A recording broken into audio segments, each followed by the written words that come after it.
Okay, this is McWinnie Inc. here again. I thought I would just post another video on coffee etiquette.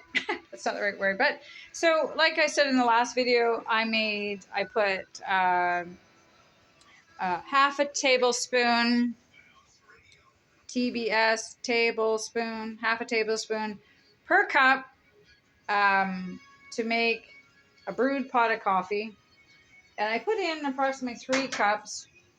And I made a cup this size, that full. And this is how much coffee was left over in the pot. Okay? So I probably could have put in, I think I put it, this is the 2 here. Oh, you can see that. You can see that? Let's see if we can, where's the 2? That's the 8. Where's the 2? There's the 2. Right down there. And I put it into about there. Right, for that size of a cup. So obviously it was a little bit too much. And I can't stand that. So what am I supposed to do with that little bit of coffee? So, if you have that little bit left, you can add it to, I don't know, you can add it to, if you want to make bread pudding, so you can put a slice of bread with the crust cut off with a little bit of cream or milk, or even you can use either that flavored coffee mix, the hazelnut or the French vanilla. You put that in an oven-safe dish, and you soak the bread, and you can put a little bit of coffee in there. You can make it like they make tiramisu, which is a coffee-flavored cake with cream. So you can put a little bit of that, and you can put a little bit of cinnamon, to taste, and a little bit of sugar if it's not sweet enough, or sweetener, or honey or something. Just experiment, and then you bake it in the oven for, I don't know, about 10, 12 minutes, I guess, on 350 degrees. So on my stove, let's see, on my oven, let me see if I don't know if you can see that. I can't see the camera and see that. Let's see if I can do this. Where is it? Where is it? Where is it? I don't know if you can see that. Oh, I lost it. Mm-hmm. Oh, you're still there. Okay. Anyway, on my oven, it's got measurements. So 350 degrees. That top measurement, I guess the top measurement is in Fahrenheit, I guess. Because see this big number here? They're saying that 200, the top number is Fahrenheit, and the small numbers are Celsius.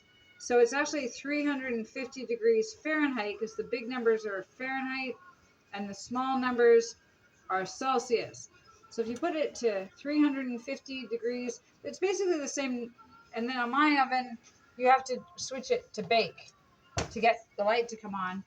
And the light goes off, when the oven heats up to 350 degrees or 175 degrees Fahrenheit, whatever you set it at, the light goes off to tell you that the oven is ready to put whatever you want inside. Because for some things, it's very important that you cook it at the right temperature all the way through, because then it cooks even, right? If you put it in before it reaches the temperature you've set it at, then half of it cooks at, 20, 30 degrees, and then the rest of it cooks at 350 degrees. So it ends up messing up some recipes. Not everything. Like baked potatoes, I wrap them in tin foil, throw them in the oven at 350, and I don't wait for it to warm up, just because it varies how long it cooks. Now, some cooks would disagree with that. For me, some things it's just easier just to throw it in before the oven is ready. So anyway, back to the coffee.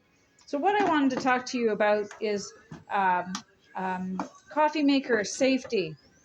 So let's say, for example, there's this much coffee left. I'm not going to drink it, and I don't want to save it for anything. What I would do is I would turn off the element, because when it's still on the element, so there's a metal thing here that actually heats up to keep the coffee warm while the light is on. Some of them automatically shut off, some don't. Can you see what I'm doing here? Anyway, what I do is I pour out the coffee, and be careful, don't put it down in a cold sink. You'll crack it. So if you can put it on something, I'll usually have 2 hands to operate with. I'll put it on here because it's fabric, and it shouldn't burn because it doesn't usually get hot enough to burn. But usually 1 hand to hold the pot, another hand to put hot water on. Not cold water, because you'll crack it. Because it's a hot pot, put cold water in, you might crack it. Then I rinse it out to keep it semi-clean. I put a little bit in the bottom, less than the 2 cups, and then I put it back in here on the off element. Because while that element is cooling, if it's an empty pot, you'll crack the pot. Same if you left that amount of coffee in it and walked away overnight, it'll get hard and dry, and your coffee pot it'll burn and it'll start to smell, but it may actually crack your pot as well.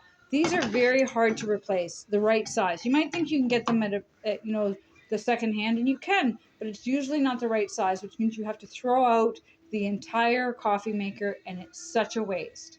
So make sure you use proper etiquette around coffee makers. Safety first.